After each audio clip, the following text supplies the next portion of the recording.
Mon sujet, c'est l'équilibre. Et là, je pense que, effectivement, les réseaux sociaux, les chaînes d'infos accélèrent et amplifient cette tendance à une espèce d'immédiateté qui est oppressante, pour tout le monde d'ailleurs. On a du mal, tout le monde le constate et on a du mal à s'en défaire.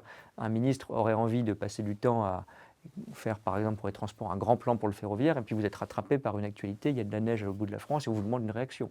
Alors, c'est à soi-même de discerner et de différencier les choses. On n'est pas obligé de réagir tout le temps, surtout auprès de tout le monde. Et nous, citoyens, on doit aussi accepter que parfois nos politiques, ils ne sont pas faits que pour bavasser ou pour parler. On est paradoxaux parce on dit trop de blabla, puis on leur demande des réactions tout le temps sur tout. Donc ça, il y a un aspect d'accélération et d'amplification très net.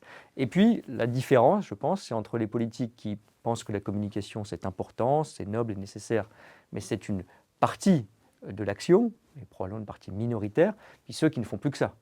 Ma critique, elle s'adresse à la tentation ou la tendance à ne faire plus que ça et à considérer qu'une fois qu'on a dit quelque chose, on a fait quelque chose. Or, travailler le dossier de fond, agir dans le temps long, accepter la nuance, passer du temps, pas forcément sur une chaîne, mais à regarder un dossier technique et à le décortiquer et à appréhender sa complexité, ça fait évidemment partie de la bonne action politique. Beaucoup le font, du maire au ministre, mais c'est vrai que comme la communication est plus présente, plus visible, eh bien, l'espèce qui survit le mieux, c'est celle qui a tendance à privilégier la communication, et je mets un peu en garde contre ce danger.